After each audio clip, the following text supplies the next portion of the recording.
How do you volunteer as a dog foster? What types of experience do you need? Where do you get the dogs to foster? And what types of challenges might come up? And what are some practical tips for addressing those challenges? We're going to tackle all of those questions and more in this episode of Changemaker Cafe with special help from my friend Emily, who you might know from Instagram as Wally the Pit. It's all part of our effort to showcase many ways to make an impact here on the channel. So don't forget to subscribe and check out the rest of my channel for content on volunteering, nonprofits, fundraising, and more. Okay, let's go meet Emily.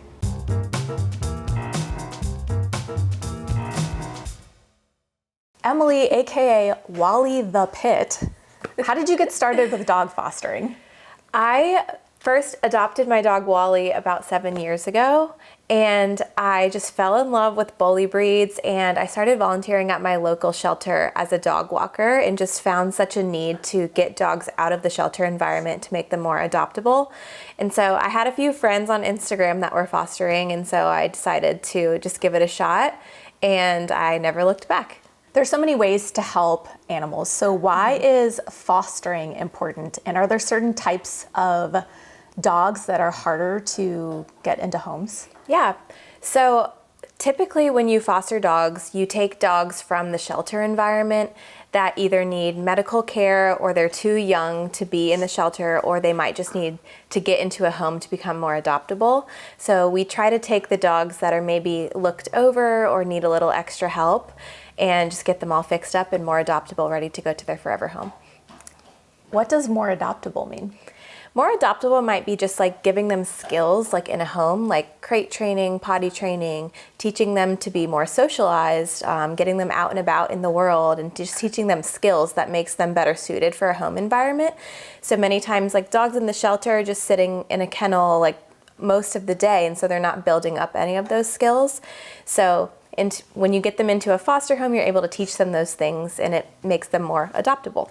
People probably have a lot of assumptions about what it's like to foster. What's something you don't think people know or that might surprise people?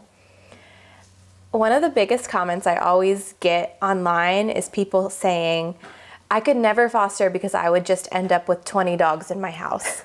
I get that comment over and over again. And what surprised me is I actually have personally never felt like I wanted to keep any of my foster dogs. I really set out with a specific purpose when they come into my home. I kind of view it as like pet sitting. And you're just this particular chapter for them. And it's so fulfilling to be able to give them away to their future family, that kind of the thoughts of me wanting to keep them subside. And you'll also find with fostering that not every dog that comes in your home is like a good fit for your lifestyle. They all have different personalities, different needs, and especially if you have resident pets, like they might not always jive, and that's okay. And part of the fun part of fostering is finding the right fit for them. This is my foster Star. She's been with us for about a week. She came from a local shelter about an hour away from here. And her story is very sad, which kind of compelled me to take her in as my next foster. As you can tell, she's extremely emaciated. I'm pretty sure she's probably lived most of her life outside. She's pretty fearful of things in the house.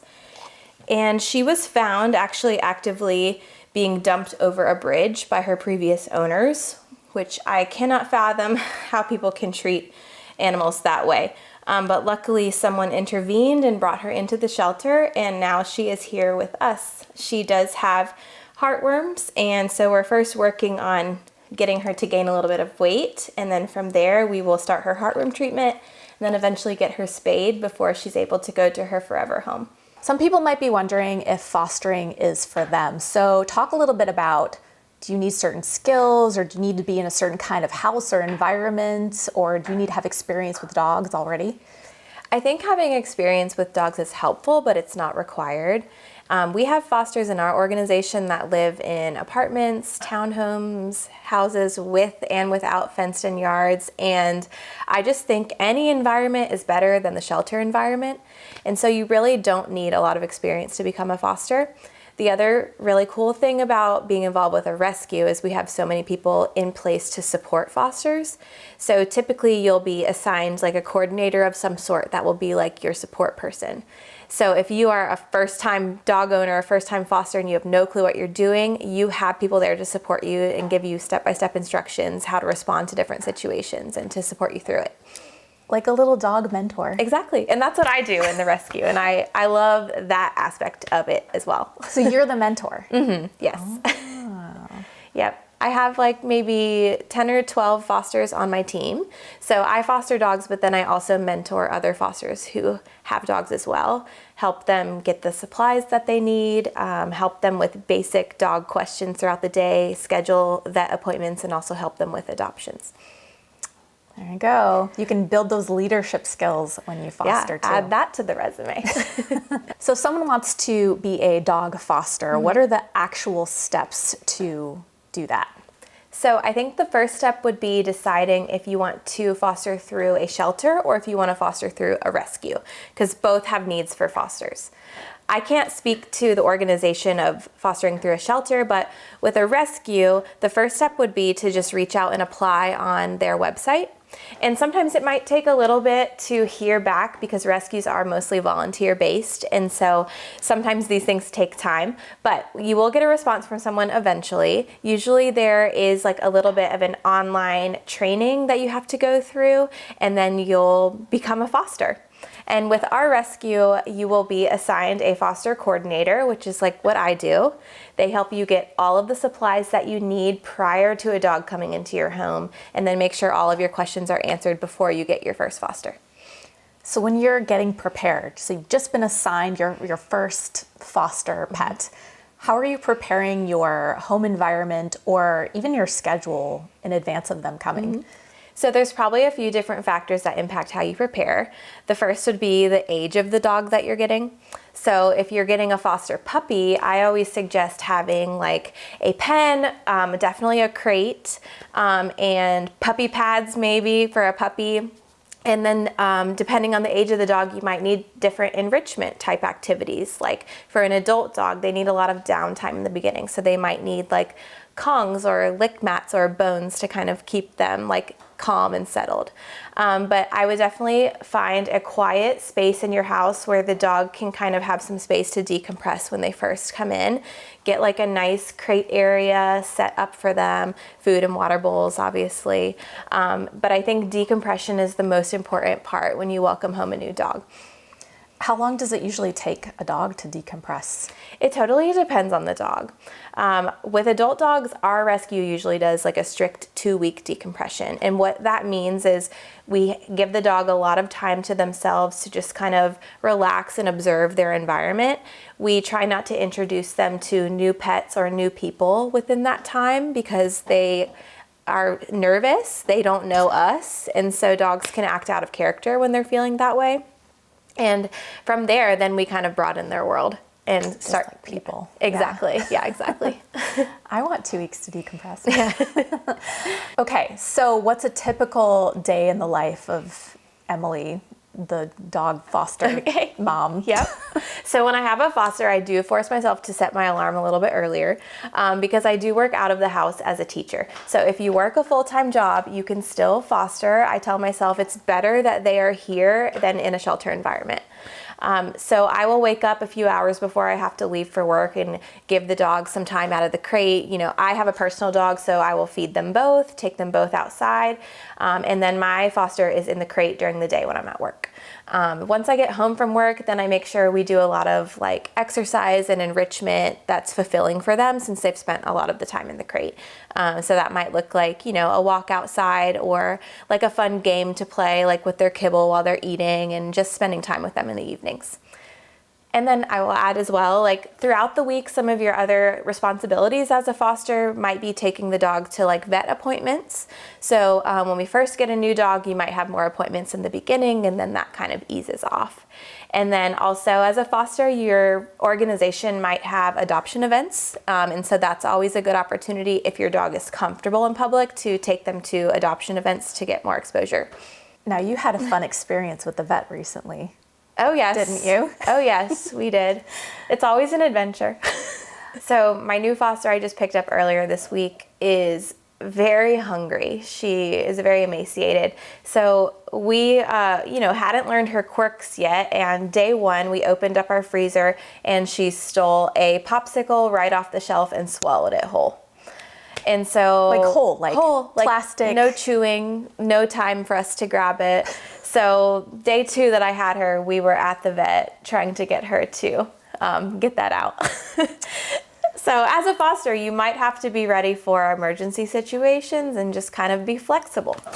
But the dog's okay. She's good. She pooped it out. Amazing. You can keep that in there. I will. Okay, so when you get a new dog, what's the average time they might stay with you before they find a home? We require that dogs stay in our care for a minimum of 2 weeks, and that might vary depending on the rescue, but we do that basically for medical and behavioral reasons, just to make sure they get the care that they need and we kind of get a grasp on like their personality, because we're really intentional about finding the right fit for dogs. And so once that 2 weeks has passed, we give dogs the opportunity to have meet and greets with potential families. I've found that puppies usually tend to go fairly quick. I've had puppies go home right on the 2 week mark before. Some have hung around maybe like a month or two. And my longest foster I had was 8 months. She was an adult dog. So sometimes we find like the adult bully breed dogs tend to hang around a little bit longer. Some people might be wondering, okay, well, how much does it cost me to be a foster volunteer? Like, what is involved in that? So tell me a little bit about that. What do you have to pay for versus what kind of support do you get from others? Sure. So fostering is absolutely zero cost. If you want to spend your own money, you can, but the rescue will provide you all of the supplies that you need. So that would include like crate, blankets, food, water, bowls, leashes, collars. Our rescue in particular has like a storage unit that we accept donations, and then fosters can go anytime to pick up supplies that they need. I find that I just personally love to spoil my fosters, so I might buy them like a few extra things here and there, but that is totally not a requirement. All vet bills are covered completely by the rescue or shelter, and so fostering is zero cost. The expectation is that you're just providing a safe environment until they can find their next chapter. Shelters across the United States are overcrowded, as we know, and they're forced to make really difficult decisions every day to create space. And so when you foster, by pulling a dog out of the shelter environment, that opens up a space for another dog to go. And so in tune, you're saving a life. And then I tell myself, by letting that dog get adopted, that opens up a space for me to save another. So really, like, anytime you adopt a dog out, you're saving 2 lives, the life of that dog and then the life of the next one. Aww. As I mentioned, fostering is a true community, and we have many people that love to follow our journeys online. So sometimes I get really lucky and people will send us donations, or we'll make a foster wish list that people will contribute to. So here are a few of Star's goodies that we received this last week, and I can't wait to spoil her. Hi, me again. I just want to take a moment to give a quick thank you to the sponsor of this video, Click and Pledge. Look, it takes resources to do good work in the community. So whether you are running an animal rescue nonprofit or you're part of some other kind of nonprofit organization, you need a way to collect donations seamlessly so that you can grow your impact. And Click and Pledge's fundraising platform has all of the features you need to scale that impact, whether you are a startup or a growing organization or a larger organization. When you use Click and Pledge, you'll get a dashboard where you can plan all of your fundraising campaigns. You'll get highly customizable donation forms. You'll get features for in-person fundraising at events, text to give. You can use their peer-to-peer fundraising features to send your supporters out and collect money from their networks. You've got donor outreach tools to improve retention. You've got video fundraising tools so that you can embed donation links right in your inspiring videos and prompt donations on the spot. And of course, you've got a number of integrations, including Salesforce and so many more. I've seen a lot of fundraising platforms throughout my time running a nonprofit and doing a bit of fundraising, and I can tell you some platforms are just going to charge more as your donor base grows. But what I like about Click and Pledge is that their pricing stays the same no matter how large your organization gets. And all of the features that they list on their site are included at no extra cost, and there's no hidden fees. I'd love for you to take a moment to learn more about Click and Pledge, so I'm going to leave the QR code where you can scan and get more information on their website here on this video. You can also schedule a demo, reach out to their team, ask any questions that you have. They're super friendly over there. And yeah, give it a try. And if you sign up with me, then you will get your first $25 monthly fee waived as a thank you. Check it out, let me know what you think, and thank you again to Click and Pledge for making this content possible. What do you do if a dog gets sick or maybe isn't the best fit for your home right away? So you have to go into fostering with the mindset that things are not going to go perfectly. It's kind of like an expectation, but you're making a commitment to that dog. And so I've had situations before arise where maybe the dog I'm not fostering doesn't get along with my resident dog, Wally, but I had a commitment to help that dog. And so you kind of just have to pivot and make things work. I ended up having a situation where I just let the dogs coexist separately, and they were both perfectly content and happy. And I think like in our minds, sometimes we picture how we want things to go, and sometimes that's not always the reality. But the ultimate goal is to help these dogs find their next chapter, and so sometimes that takes a little more effort on our end. When introducing a foster to your personal dog, it kind of also depends on the personality of your dog. You know your dog best. Some people's dogs need time to adjust to a new unfamiliar dog in the house. My dog Wally doesn't care. He will welcome any dog here, and he's very neutral, which I'm really lucky he's that way. But I also recognize that the dogs coming into my home might not be that way. So I take introductions very slowly. We always keep dogs separated. Initially, I have a baby gate set up so that way my fosters have like their own area that they can observe my dog through the gate. And we'll usually do that for about a week. And then from there, we will introduce them slowly on walks together. And then if they're staying neutral and remaining calm together, then we'll do an introduction outside and then eventually bring things inside. And the timeline for that kind of looks different depending on the dogs. Some you can tell by their body language are super friendly, where others might be more scared and timid, so we'll take things slower. And then for puppies, because they're so young and they just go with the flow, usually as long as I know that they're medically cleared, the puppies just get thrown right in. It's got to be hard, especially if you're bonding with a dog, to let them go. Mm-hmm. So what's that like? And what are your tips for people who might be worried about that? It's definitely one of my top comments that I get from people worried about wanting to keep the dogs that they bond with. Dogs are so resilient, and so oftentimes people will see a dog bonding with me or bonding with my dog, and they might say, how could you let them go? They're going to feel abandoned. No, they don't. Dogs are so resilient. They go to their new home, they bond with their new families, with their new dogs, and then I still get to visit with them sometimes. So knowing that I get to keep in contact with the families that adopt the dogs makes the transition a little bit easier. And I have had a situation where I've been like upset and sad when dogs leave. Of course, I'm not heartless. Like, I do bond with the dogs that are here, and you worry about where they're going or like how they're going to be treated in their new home. And sometimes the dogs that stick around a little longer, like the dog that I had for 8 months, was really hard for me to let her go. And she was also a situation where I had to put in a lot of effort with her training and just, keeping her separated from Wally. It was just a lot of effort. And so it was like overwhelming. I was happy and sad at the same time, and that's usually how it goes. But I tell myself that like I can be sad for one day, and then it will be fine, and I'll get a new one, and life goes on. It's really good advice. Yeah. I'm really lucky to have a lot of adopters stay in touch when dogs get adopted from my home, and I did receive this poem from an adopter from a dog that I had last summer, which of course made me cry. I keep it on my fridge, but I love receiving things like this, as well as like updates from fosters once they go to their forever home. It's really touching to know that the work that I'm doing is making such a difference, not only to the dogs, but also the families that they go to. So if you're thinking of fostering, but you're not quite sure yet, maybe you're a little nervous about it, what tips do you have for folks? I actually have a good tip of a way to kind of ease in. A lot of rescues will offer something called temp fostering, and it's still fostering, but you take a dog maybe just for a weekend or a few days while people go out of town. And so if you're really on the fence about committing to taking a dog full time, that's a good way to kind of feel it out. the dog has like already been in a home, so you kind of know a little bit about how they are. You can see like if they feel right in your home setting, and then they go back to their foster that they were already with. So that can be a fun way to ease into it.